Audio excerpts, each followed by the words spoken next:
இயேசுவின் அன்பு இதயங்களுக்கு காலை வணக்கம்.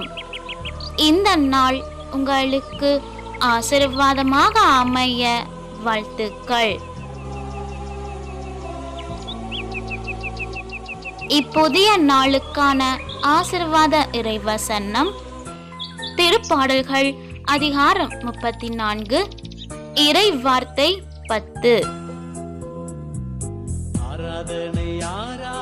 சிங்கக்குட்டிகள் உணவின்றி பட்டினி இருக்க நேரிட்டாலும் ஆண்டவரை நாடுவோர்க்கு நன்மை ஏதும் குறையாது. அற்புதமே அதிசயமே